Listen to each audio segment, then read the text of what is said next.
मछलियाँ पानी में ज़र्रे, खाक में बरगो शजर। मछलियाँ पानी में ज़र्रे, खाक में बरगो शजर। नेक आलिम को दुआ देते हैं हर शामो सेहर। आदमी नहीं सुनता आदमी की बातों को, आदमी नहीं सुनता आदमी की बातों को। पैकरे अमल बनकर गैब की सदा बन जा। हजरात उलमाए किराम, मेरे बुजुर्गों, अजीज साथियों और दूर दराज से आए हुए मेहमानान एज़ाम, बड़ी ही काविश और मेहनत और मुशक्क़त के बाद इस दीनी जलसे का इनेकाद हुआ है और हम सबों को अपने आने के अगराज और मकासिद, यहाँ पर बैठने की जो है गर्ज़ गायत हम सबों के दिलो दिमाग में है कि हम कुछ दीन की बातें सुन कर के जाएंगे, अपने पल्ले में लेकर जाएंगे और कोशिश ये करेंगे कि अपनी ज़िंदगी में उसको अमली जामा पहना दें। है हर शख्स का इरादा ऐसा है कि नहीं? हर शख्स का इरादा है हमारा माहौल अच्छा हो, अच्छा सोसाइटी हो, घर के अंदर एक अच्छा निज़ाम बन जाए, हर आदमी चाहता है। मगर मेरे भाइयों, जिस घर के अंदर तालीम नहीं है, जिस घर में इल्म नहीं है, वो घर अंधेरा है, वो घर तारीकी से भरा हुआ है। उस घर के अंदर जो है मेरे भाइयों, उल्टी सीधे कामों का होना, उल्टी सीधे अंदाज में बोलचाल का होना, ये एक आम सी बात हो गई है। इसलिए सब इस बात की ज़रूरत है कि सबसे पहले अपने बच्चों को तालीम से आरास्ता कर दें। ये सबसे पहले जो है हम सबों का फरीज़ा है। तभी जाकर के मेरे भाइयों, तालीम एक ऐसी रोशनी है, इल्म एक ऐसा रोशनी और एक बल्ब और जो है कि मरकरी है कि इसके ज़रिए से जो है तारीकी रास्ता नज़र आने लगता है। इसके ज़रिए से जो है मेरे भाइयों, ये अंधेरा जो है दूर हो जाता है, जहालत ख़त्म होती है और ऊंच नीच का भेदभाव ख़त्म होता है, नशेबो फराज ख़त्म हो जाता है और मैदान साफ, रास्ता क्लियर नजर आता है। मेरे भाइयों, ये नजर आएगा इल्म के जरिए से। देखिए, एक बात, अल्लाह रब्बुल इज्जत ने हम सबों को जो है मुसलमान होने के साथ साथ एक अशरफुल मखलूकात बनाया है अशरफुल मखलूकात। हम सब क्या हैं? खुदा के बेशुमार मखलूकात हैं, लेकिन अल्लाह तबारक व ताला ने हम सबों को क्या बनाया है? अशरफुल मखलूकात। सबसे ज़्यादा अशरफ, सबसे ज़्यादा बुलंद और सबसे ज़्यादा ऊंचा मकाम वाला जो है मखलूक अल्लाह रब्बुल इज़्ज़त ने हम सबों को बनाया है, हम इंसानों को बनाया है। लेकिन मुसलमानों, कभी आपने गौर किया कि हम अशरफुल मखलूकात यानी इंसान जो है अशरफुल मखलूकात हुआ तो हुआ कैसे? क्यों हुआ? क्या वजह है? क्या सबब है? क्या इल्लत है कि जो है इंसान अशरफुल मखलूकात हो गया? अगर इस सवाल का जवाब अगर जो है मेरे भाइयों आप मुख्तलिफ लोगों से अगर पूछेंगे तो मेरे भाइयों उनका जवाब मुख्तलिफ हो सकता है। लेकिन आपको यहाँ पर इस सवाल का जवाब जो है अगर बताया जो जाएगा तो इंशाअल्लाह आपको तहकीक के साथ बताया जाएगा कि इंसान अशरफुल मखलूकात है क्या। चुनांचे आम लोगों के जहन में एक बात है। क्या बात है? कि तालीम और इल्म से इंसान अशरफुल मखलूकात है, क्योंकि आदम अलैहिस्सलातु वस्सलाम से सवाल और जवाब हुआ था। अल्लाह रब्बुल इज़्ज़त ने जब आदम को तैयार कर दिया, बना दिया, तो उसके बाद सवाल किया था, बताओ इन चीज़ों का नाम क्या है? फरिश्तों से पूछा तो फरिश्ते बता न सका। और उसके बाद जो है आदम अलैहिस्सलाम जो हम सबों के बाप हैं, अव्वले इंसान हैं, उनसे जब पूछा कि बताओ इन चीज़ों का नाम क्या है, तो हजरत आदम फटाफट बताने लग गए। जो चीज़ वहाँ पर जन्नत में मौजूद थी उन तमाम चीज़ों को बता दिया। अल्लाह रब्बुल इज़्ज़त ने जो है कहा फरिश्तों को अब सजदा करना पड़ेगा, क्योंकि तुम ये आदम जानकार है, आदम इल्म वाला है और आदम के अंदर जो है इल्म की वजह से शराफत आई है और तुम्हारे अंदर वो मालूमात नहीं, तुम्हारे अंदर वो जानकारी नहीं है, इस बुनियाद पर तुम्हें सजदा करना होगा, ताजीमी सजदा, है ना। तो वो हजरत आदम अलैहिस्सलाम को सजदा किया। तो आम जो है अहले इल्म भी इसमें जो है मुब्तला है, ये समझता है कि मुतलक इल्म के जरिए से जो है इंसान अशरफुल मखलूक़ात है। मुतलक इल्म के जरिए से इंसान अशरफुल मखलूक़ात नहीं, मुतलक इल्म होने की वजह से जो है इंसान अशरफुल मखलूक़ात नहीं, क्योंकि मुतलक इल्म तो जो है एक बंदर को भी है। बंदर वालों को देखा है नचाते हुए भाई? अरे बंदर को नचाते हुए देखा कि नहीं देखा है? बंदर को जो जिस तरीके से नाचने के लिए जो है कहता है, बंदर नचाने वाला, बंदर को जो है चलाने वाला जिस तरह से नाचने के लिए कहता है, बंदर उसी तरह से नाचता है। एक तोता को अगर कोई इंसान पाल पोस करता है और कुछ उसको सिखाता है तो वो सीख जाता है, उसके अंदर वो इल्म आ जाता है, वो इल्म उसके अंदर पैदा हो जाता है। कुत्ता जो है शिकारी सिखाया जाता है और शिकार करने के लिए उसको सिखाया जाता है, वो सीख लेता है और इल्म जो है शिकार का इल्म सीख लेता है। तो क्या मुतलक इल्म आपके हाथ में आजकल क्या है? बैलगाड़ी है, इसी तरह से हल बैल है। बैल को आप क्या कहते हैं? जब आंतर घुमाते हैं बड़ तो क्या हो जाता है? घूम जाता है। घूमने के लिए जब बोलते हैं तो बैल भी क्या घूम जाता है। तो क्या मुतलक इल्म होने की वजह से क्या वो भी जो है अशरफुल मखलूक़ात होगा कि नहीं होगा?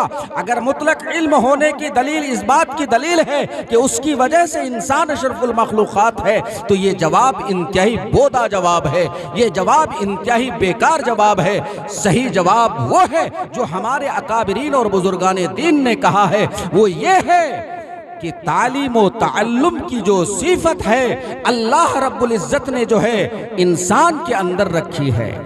और आप अगर एक कुत्ता को आपने सिखा दिया या एक बंदर को आपने नाचने के लिए सिखा दिया, तो वो क्या किसी दूसरे बंदर को नाचने के लिए सिखा पाता है? जल्दी बोलिए। एक कुत्ता को शिकार करने के लिए आपने जो है सिखा दिया और कुत्ता जो है शिकार कर रहा है, क्या वो कुत्ता जो है दूसरे कुत्ते को शिकार करने के लिए सिखा देता है? नहीं सिखा पाता। अगर है ये सिफत कि अगर एक इंसान ने जो है कोई इल्म हासिल अगर किया है, कुरान और हदीस को अगर सीखा है और कुरान और हदीस के इल्म को जो है उसने हासिल अगर किया है, तो उसके अंदर ये सलाहियत है कि उस इल्म को दूसरे के सीने तक जो है, दूसरे के जो है दिलो दिमाग तक उस इल्म को पहुंचा दे, उस इल्म को मुतय्यन कर दे। इसी सिफत की वजह से अल्लाह तबारक व तआला ने इंसान को अशरफुल मखलूक़ात बनाया है। क्या? तालीमो ताल्लुम, पढ़ना, तालीम हासिल करना और दूसरे को तालीम सिखाना, यह सिफत जो है सिर्फ इंसान के अंदर है। इसी तालीम और ताल्लुम की वजह से, पढ़ने पढ़ाने की वजह से और सीखने सिखाने की वजह से इंसान अशरफुल मखलूक़ात है। इसलिए मैं कहता हूँ कि जो है मुतलक इल्म जो है इंसान के अशरफुल मखलूक़ात होने की दलील नहीं है। आज आपके मकतब में जो है वो हाफिज साहब जो पढ़ाते हैं, हाफिज रजी अहमद साहब, ये बेचारे बड़े मेहनत कर रहे हैं आपके बच्चों में, और अपने सीने के अंदर जो उसका इल्म है, उस इल्म को जो है मेरे भाइयों आपके बच्चों के सीने तक पहुंचा रहा है। इस बुनियाद पर अल्लाह के नबी हजरत मुहम्मदुर रसूलुल्लाह सल्लल्लाहु अलैहि वसल्लम ने इरशाद फरमाया है, खैरुकुम मन तअल्लमल कुरान व अल्लमहु, औ कमा क़ाल अलैहिस्सलातु वस्सलाम। फरमाया इंसानों में सबसे बेहतर इंसान, सारे इंसान तो बेहतर है ही, लेकिन सबसे बेहतर इंसान वो है कि जो कुरान को सीखा है और दूसरे को सिखा रहा है, वो सबसे ज्यादा जो है क्या है? बेहतर है, अफजल है। इसलिए मेरे भाइयों, जहां अगर आपके गांव में कोई हाफिज साहब मकतब में पढ़ा रहा है, तो आप ये समझिए कि वो खैर का काम कर रहा है। उस खैर की काम की वजह से आपसे 1000 गुना मर्तबे और 1000 गुना दर्जे के एतबार से वो ऊंचा और बुलंद है। उसके साथ उसी तरीके से व्यवहार करनी चाहिए, उसके साथ उसी तरह से मामला करना चाहिए। और कोशिश ये करना चाहिए कि अपने बच्चों को तालीम और ताल्लुम से जो है, कोई भी बच्चा हमारा जो है मेरे भाई जाहिल न रहे, कोई भी बच्चा हमारा अनपढ़ न रहे। पहले ज़माने में गुंठा टेक बहुत होता था, है ना, गुंठा छाप, अंगुली छाप लगाने वाला बहुत होता था। अल्हम्दुलिल्लाह इससे तो आगे जो है हमारा सोसाइटी और हमारा माहौल व माशरा बदला है कि आप लोग गुंठा तो ज़्यादा नहीं लगाते, दस्तखत हाँ ज़रूर सीख लेता है। लेकिन मेरे भाइयों, कोई कौम उस वक्त तक आगे जो है नहीं बढ़ सकती, कोई किसी कौम में तरक्की आ नहीं सकती, किसी कौम के अंदर जो है उस वक्त तक कामयाबी के मंजिल में पहुंच नहीं सकती जब तक कि उस कौम के अंदर तालीम न पैदा हो जाए, इल्म का जो है शोला बुलंद न हो जाए। मेरे भाइयों, अच्छा आप ये बात बताइए कि आज भी हमारे इस माहौल माशरे के अंदर जो है बच्चों को गिनिए, पढ़ने वालों की तादाद और बेपढ़ों की तादाद, पढ़ने वालों की तादाद और बेपढ़ों की तादाद, दोनों की तादाद बराबर है या कमो बेशी है? अरे भाई कम बेशी है कि नहीं है? पढ़ने वालों की तादाद ज्यादा है या पढ़ाने वालों की? अनपढ़ों की तादाद ज्यादा है या जो है पढ़ने वालों की तादाद ज्यादा है? अनपढ़ों की। इसका मतलब ये निकला है, आप किसी भी गांव का जो है आप कैलकुलेशन कर लीजिए, किसी भी गांव के जो है जाकर के वहां पर जो है आप पता कर लीजिए, आपको मालूम होगा कि पढ़ने वालों की तादाद कम है और अनपढ़ों की तादाद ज्यादा है। क्यों? इसलिए कि हमने और आपने जो है अपने औलाद को तो ये समझ लिया कि ये औलाद जो है मेरे भाइयों दौलत कमाने के मशीन है। याद रखिए, जिसके दिल में ये बात पैदा हो गई कि मेरे घर में बेटा पैदा हो गया और अब जो है मुझे जो है जब ये होश संभालेगा तो इसको कमाने के लिए भेज देंगे, मेरे भाइयों इस अमानत में आपने खयानत कर ली है। ये औलाद को आपने अमानत न समझा और दिल में तो पहले से ये बात पैदा हो गई कि इन औलादों के जो वजह से हम जो है नोटों की गड्डियां जो है हासिल करेंगे और जो है जमीन और जायदाद खरीद लेंगे, मकानों दुकान बना लेंगे। याद रखिए, कल क़यामत के मैदान में अगर आपने अपने बच्चों को न पढ़ाया और मकतब में पढ़ने के लिए न भेजा, खुदा की कसम जो है कल क़यामत में आप दामनगीर होंगे, खुदा के यहाँ पकड़ा जाएगा। आप जवाब खुदा का जवाब क्यों का दे नहीं सकते? मेरे भाइयों, खुदा का फजल हो जाए ये और बात है। इसलिए ये औलाद जो अल्लाह ने दिया है, ये औलाद अमानत है। अच्छा, हमारी जान, हमारा हाथ, हमारा पैर और नाखून और जितने भी बदन के आज़ा हैं सब जो है अमानत है, सब खुदा की अमानत है। ये अल्लाह ने जो है दिरहमो दीनार के एतबार से या रुपए और पैसे और करेंसी के एतबार से जो माल दिया है ये भी खुदा की अमानत है। ऐसी अमानत जो है अल्लाह की, ये औलाद है। इसीलिए मेरे आका हजरत मोहम्मदुर रसूलुल्लाह सल्लल्लाहु अलैहि वसल्लम ने हदीस पाक में इरशाद फरमाया, अकरिमू औलादकुम व अहसनु आदाबहुम। बहुत लोग कम ऐसे हैं कि जो हदीस कुरान को सुनना नहीं चाहते हैं। याद रखिए, कुरान और हदीस को अगर जो है जिसने सुनने के लिए उसका दिल गवारा न किया, मेरे भाइयों समझो कि दिलों के अंदर ईमान की जो रोशनी है, ईमान की जो नूरानियत है वो कम हो रही है। इसलिए डरो, खुदा के पकड़ से जो है डरो और अपने दिलो दिमाग में कुरान को और अल्लाह के नबी की हदीस की अज़मत को जो है दिलों में बैठाओ। खुदा की कसम बेड़ा पार होगा।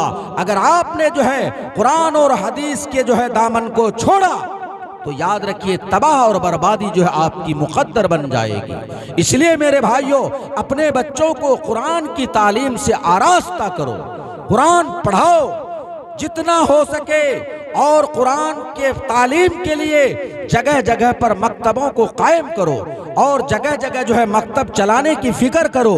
इंशाअल्लाह हमारे बच्चों के अंदर तालीम का चर्चा होगा। जब हमारे बच्चे घरों में आएंगे, जब हमारे बच्चे घरों के अंदर बड़ों के सामने जाएंगे तो अल्लाह पाक उसके दिलों में तालीम की वजह से उसके दिलों में पैदा करेगा कि तो बड़ों को सलाम करना चाहिए, सलाम करने पर इतना सवाब मिलता है। तो मेरे भाइयों, अपने बच्चों को आज कुरान की तालीम से आरास्ता करोगे इंशाअल्लाह? अरे भाई कराओगे ना?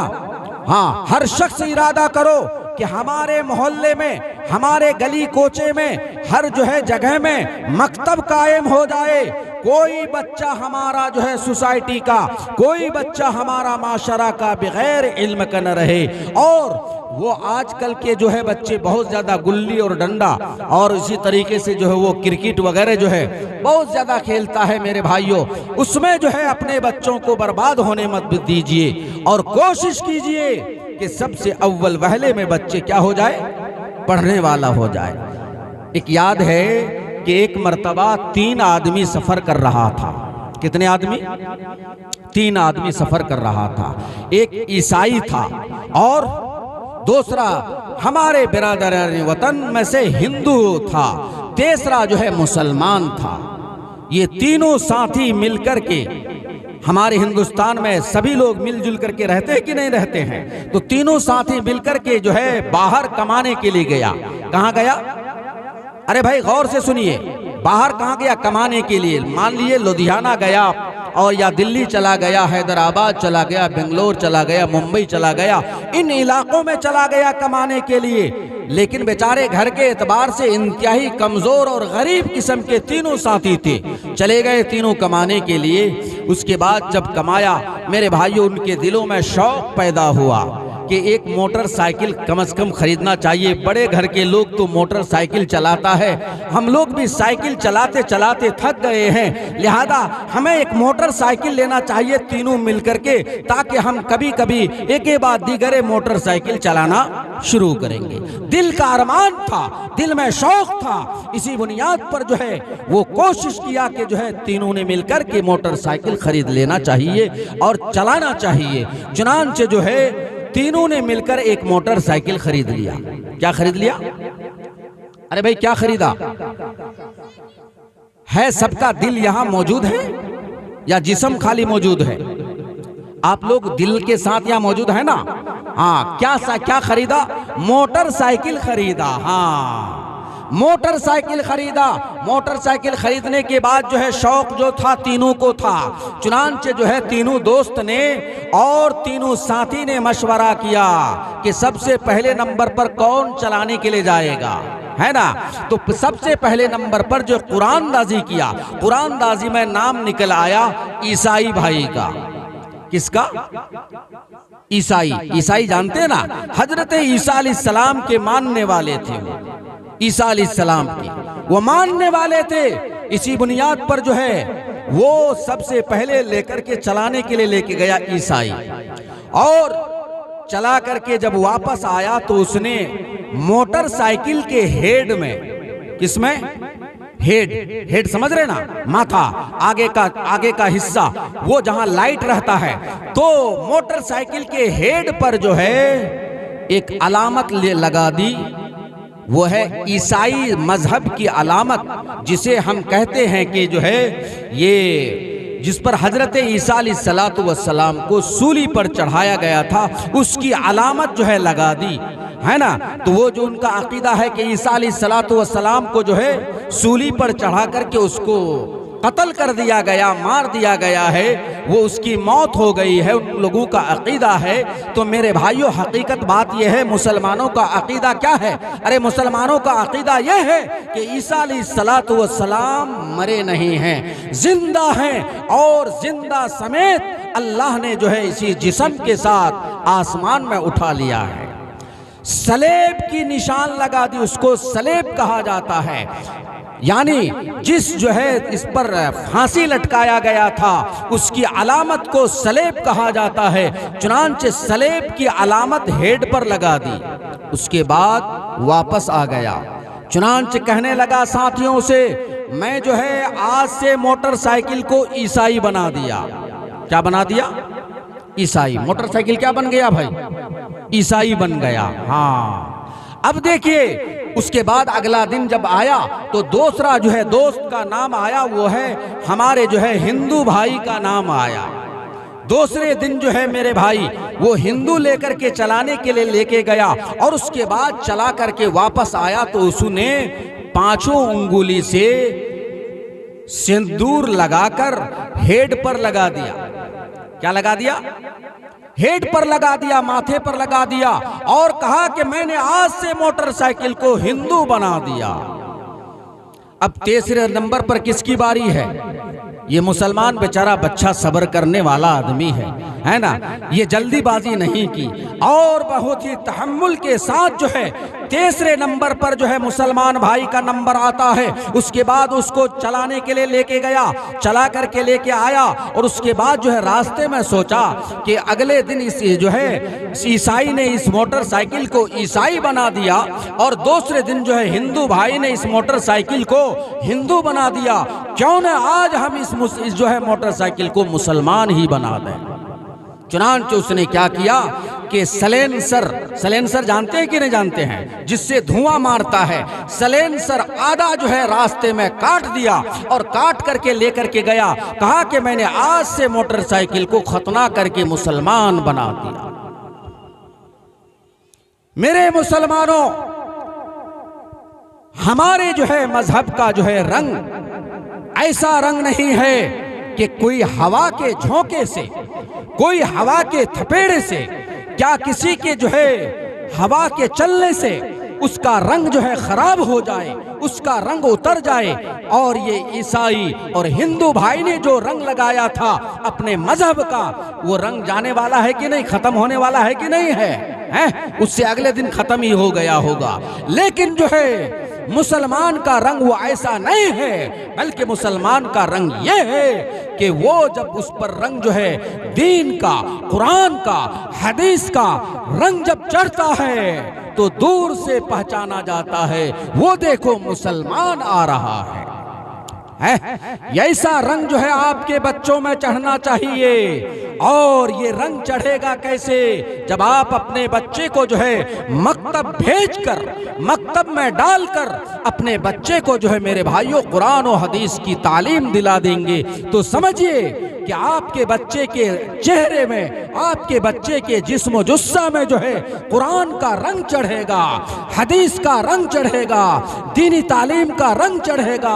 आपका बच्चा भी दूर से पहचाना जाएगा, वो देखो मुसलमान आ रहा है। करेंगे आज से ऐसा, करेंगे कि नहीं करेंगे? इंशाअल्लाह।